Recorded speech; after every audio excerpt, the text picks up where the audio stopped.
भारत के अब तक के 5 सबसे अच्छे रक्षा मंत्री नंबर 5 से शुरुआत करते हैं, जहां आज के दौर के सबसे मशहूर और कद्दावर नेता राजनाथ सिंह जी के नाम आता है। राजनाथ सिंह जी उस लिस्ट में नंबर 5 पर रखने की सबसे बड़ी वजह है रक्षा क्षेत्र में उनका आत्मनिर्भर भारत का एजेंडा और सीमाओं पर इंफ्रास्ट्रक्चर को अभूतपूर्व विकास। एक ज़माना था जब देश में इनके बयानों पर सोशल मीडिया पर मीम्स बनते थे कि रक्षा मंत्री सिर्फ कड़ी निंदा करते हैं, लेकिन जब समय आया तो इन्होंने चीन को बता दिया कि यह नया भारत है जो कड़ी निंदा के साथ साथ कड़ी कार्रवाई करना भी जानता है। साल 2020 में जब गलवान घाटी में चीन ने चालाकी दिखाने की कोशिश की तो राजनाथ ने सेना की खुली छूट दी। ईंट का जवाब पत्थर से देने के लिए कहा। उन्होंने चीन की आंखों में आंखें डालकर बात को साफ और कह दिया कि भारत अपनी 1 इंच ज़मीन भी नहीं छोड़ेगा। राजनाथ सिंह जी के कार्यकाल में भारत ने पॉजिटिव इंडस्ट्रियलाइजेशन लिस्ट जारी की। इसका मतलब ये है कि सैकड़ों सैन्य उपकरणों के विदेशी आयात पर ताला लगा दिया गया और उनका निर्माण भारत में ही अनिवार्य कर दिया गया। विदेशी हथियार कंपनियों की तो होश ही उड़ गई। इसके अलावा बॉर्डर रोड ऑर्गेनाइजेशन यानी BRO के जरिए सीमाओं पर सड़क, टनल और पुलों का जाल इतनी तेजी से बिछाया गया कि अब हमारी सेना किसी भी संकट के समय पलक झपकते ही बॉर्डर पर पहुंच सकती है। थल सेना, वायुसेना और नौसेना के बीच बेहतर तालमेल के लिए चीफ ऑफ डिफेंस स्टाफ यानी CDS का पद और थिएटर कमांड की शुरुआत भी इन्हीं के समय मजबूती से आगे बढ़ी। रक्षा सौदों में बिचौलियों की दुकानें बंद करके सीधे सरकार के बीच डील करने की नीति को इन्होंने मजबूती दी। भारत के रक्षा के क्षेत्र में खरीदार से निर्यातक बनाने की नींव रखने के कारण राजनाथ सिंह जी इस लिस्ट पर अपनी जगह पक्की करते हैं।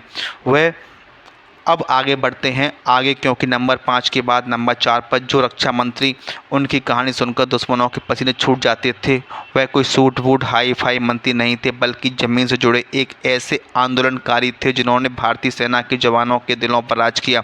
गैस कीजिए कौन है वो। नंबर 4 पर आते हैं भारतीय राजनीति के सबसे बेबाक और फक्कड़ नेता जॉर्ज फर्नांडिस जी। जॉर्ज फर्नांडिस जी को नंबर 4 पर रखने का सबसे बड़ा कारण है साल 1999 के कारगिल युद्ध में उनका अद्वितीय और जांबाज नेतृत्व। जब पाकिस्तानी घुसपैठियों ने देखा धोखे से कारगिल की ऊंची चोटियों पर कब्जा कर लिया था, तब जॉर्ज फर्नांडिस जी ने रक्षा मंत्रालय में बंद कमरों में बैठकर आदेश देने की बजाय सीधे ग्राउंड जीरो पर मोर्चा संभाला। वे देश के पहले ऐसे रक्षा मंत्री थे जिन्होंने जवानों का हौसला बढ़ाने के लिए दुनिया के सबसे ऊंचे और खतरनाक युद्ध क्षेत्र सियाचिन ग्लेशियर का 30 से भी ज़्यादा बार दौरा किया। उनके इस जज्बे को देखकर हड्डियों को जमा देने वाली ठंड में भी जवानों का खून खौल उठता था। फर्नांडिस जी को नौकरशाही और अफसरों की सुस्ती से सबसे ज़्यादा नफरत थी। एक बार जब दिल्ली के AC कमरों में बैठे बाबू लोग सियाचिन के जवानों के लिए ज़रूरी सी चीज़ों खरीदने की फाइल अटका रहे थे तो जॉर्ज साहब ने बिना देर किए 2 बड़े IAS अफसरों को सीधे सियाचिन की ठंड में ट्रांसफ़र कर दिया और कहा पहले वहां जाकर रहकर आओ, तब समझ आएगा कि फ़ाइल कैसे रुक जाती है। इसके बाद तो बाबू लोगों के दिन रात एक करके काम किया। साल 1998 में जब भारत ने पोखरण परमाणु परीक्षण किया तब पूरी दुनिया भारत के खिलाफ खड़ी थी। उस समय वैश्विक दबाव को झेलते हुए सेना और वैज्ञानिकों के बीच तालमेल बैठाने में उन्होंने लोहे के चने चबाए, लेकिन भारत को एक परमाणु शक्ति संपन्न देश बनाकर ही दम लिया। वे सादगी की ऐसी मिसाल थे कि खुद अपने कपड़े धोते थे और रक्षा मंत्री के बंगले का दरवाज़ा जनता के लिए हमेशा खुला रहता था। उनके इसी बेखौफ अंदाज और सैन्य सुधारों के कारण इसी लिस्ट में चौथे पायदान पर हैं। कारगिल के ऐसे महानायक के बाद अब बारी है नंबर 3 की। यह वो रक्षा मंत्री हैं जो देश के सबसे प्रतिष्ठित संस्थान IIT से पढ़े थे। उनकी सादगी ऐसी थी कि वे हवाई चप्पल और आधी आस्तीन की शर्ट पहनकर मंत्रालय पहुंच जाते थे, लेकिन जब बात देश की सुरक्षा की आई तो उन्होंने आतंकवादियों को उनके घर में घुसकर मारना सिखाया। सोचिए कौन हो सकता है यह जीनियस। नंबर 3 पर विराजमान है भारत के सबसे पढ़े लिखे और ईमानदार रक्षा मंत्रियों में से एक मनोहर पर्रिकर जी।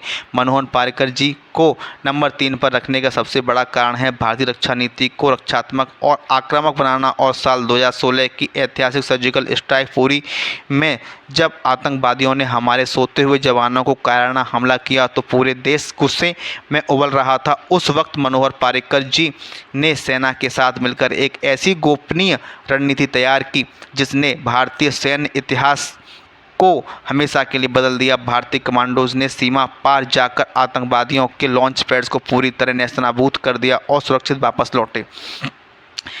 इस एक फैसले को दुनिया को बता दिया कि भारत अब सिर्फ सहने वाला देश नहीं रहा। मनोहर पर्रिकर जी ने रक्षा मंत्रालय की कार्यप्रणाली को पूरी तरह से कायाकल्प कर दिया। आईआईटी बॉम्बे से ग्रेजुएट होने के कारण उनका दिमाग फाइलों को अटकाने में नहीं बल्कि समस्याओं को सुलझाने में चलता था। उन्होंने सालों से अटके पड़े रक्षा सौदों की फाइलों पर जमी धूल को साफ किया और सेना के लिए आधुनिक हथियार, बुलेट प्रूफ जैकेट और फाइटर जेट्स को खरीद को फास्ट ट्रैक मोड पर डाला। पूर्व सैनिकों और देश की पुरानी मांग वन रैंक वन पेंशन यानी OROP को तमाम वित्तीय और प्रशासनिक जटिलताओं के बावजूद लागू करवाना उनके एक बहुत बड़ी उपलब्धि थी।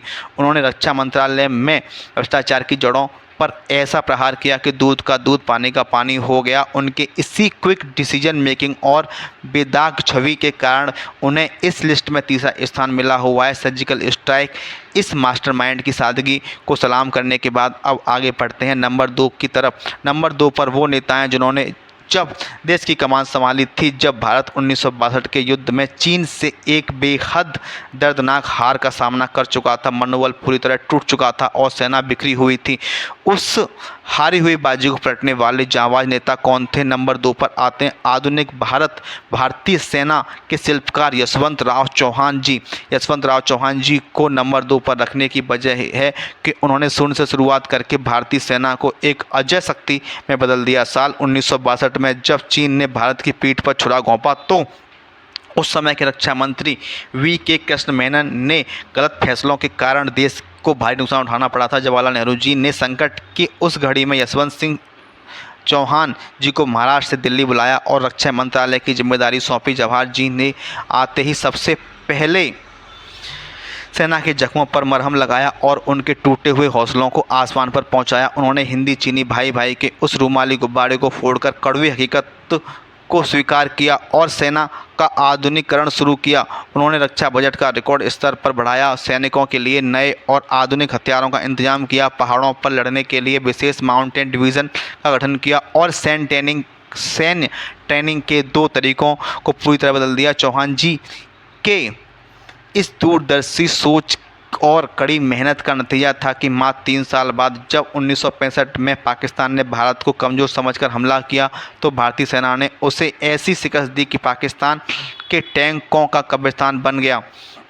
हमारी फौज लाहौर के नज़दीक तक पहुंच गई थी। यशवंत राव चौहान जी ने विपरीत परिस्थितियों में कमर कसी और देश को उस अंधकार से बाहर निकाला, इसलिए वे इतिहास के सबसे महान रक्षा मंत्रियों में गिने जाते हैं। सन 1965 की जीत की बुनियाद रखने वाले इस महान नेता के बाद अब वक्त आ गया है उस नंबर 1 महानायक का नाम जानने का जिसने ना सिर्फ युद्ध जीता बल्कि दुनिया के नक्शे को ही हमेशा के लिए बदल दिया।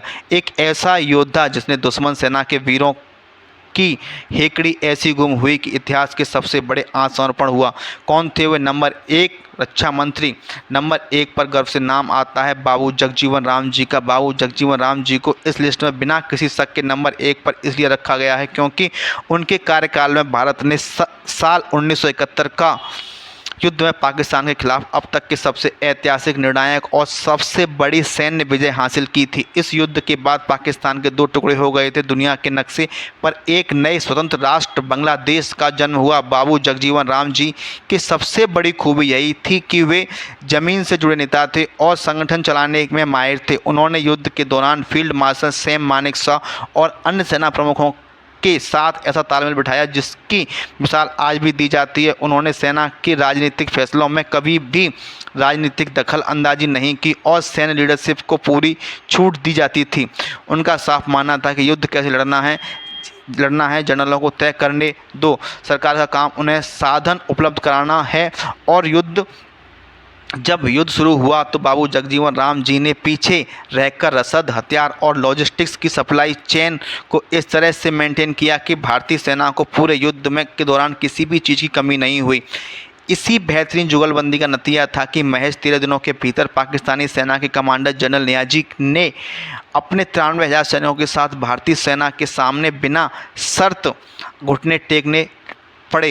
इतिहास में इससे बड़ा अपमानजनक सरेंडर किसी भी देश का देश की सेना ने नहीं किया था।